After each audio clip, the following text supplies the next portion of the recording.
मनुष्य है लेकिन मानवता नहीं, इंसानियत नहीं है। वो मनुष्य बन जाए असली पहले, वहां जाने के बाद उसको लगता है लेकिन मनुष्य से कोई होते अति मानव, सुपरमैन कहते, सुपरमैन। बात मोहन भागवत जी चुनाव के बाद कर रहे हैं, वही बात ध्रुव राठी चुनाव से पहले करते थे कि एक ही व्यक्ति अपने आप को सुपरमैन बनना चाहता है, पूरा ताकत पूरा पावर अपने पास रखना चाहता है। ऐसा कब तक चलेगा? वो इनडायरेक्टली नरेंद्र मोदी को कह रहे हैं, लेकिन ध्रुव राठी डायरेक्ट मोदी जी को कह रहे थे। बस अंतर इतना है, वो चुनाव से पहले, ये चुनाव के बाद। ये बड़ी अच्छी बात कही आप। तो देख के इतना ही पता चलता है कि अयोध्या में हारने के बाद बीजेपी का जो आंतरिक कला है वो धीरे धीरे बाहर आ रहा है। मजा आया, और मैं ये जो मजा है हिंदुस्तान के हर व्यक्ति को देना चाहता हूं। चाहे मोहन भागवत जी ने शुरू की हो या फिर जो उत्तर प्रदेश में सुनाई दे रहा है। मतलब कि ये पता चल रहा है कि आरएसएस नहीं चाहती थी कि नरेंद्र मोदी प्रधानमंत्री बने तीसरे कार्यकाल में, लेकिन मोदी जी की जीत, इनकी यात्रा अब अंतिम ही चल रही है। या तो 5 साल ये जोर शोर से चला ले या तो गिरते गिरते चले, लेकिन अंतिम यात्रा ही है।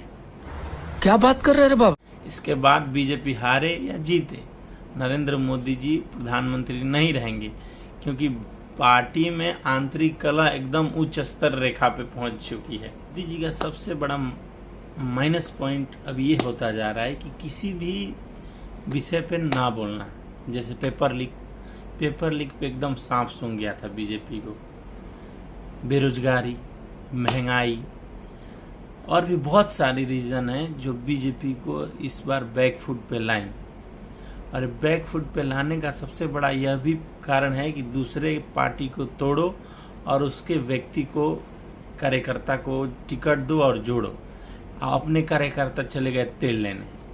ये बात बीजेपी को इस बार समझ में आ जाए तो ठीक, नहीं तो टाटा बाय बाय। इस बार तो निश्चित होगा तीसरे कार्यकाल में दौड़ के चले या गिर गिर के चले। बीजेपी के कार्यकर्ता उत्तर प्रदेश में एकदम भयंकर गुस्से में थे, जिसका रिजल्ट बीजेपी को भुगतना पड़ा है।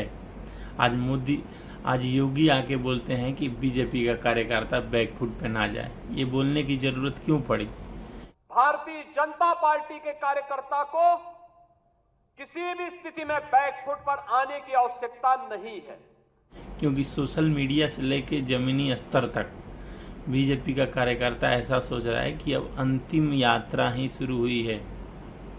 आज नरेंद्र मोदी जी जो सत्ता में बीजेपी को लेके आए, आज उन्हीं की वजह से बीजेपी पीछे ना रह जाए।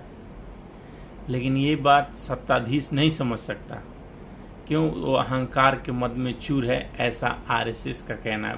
मोहन भागवत जी कह रहे हैं कि पहली मानवता तो सीखे, एक ही व्यक्ति सुपरमैन बनना चाहता है।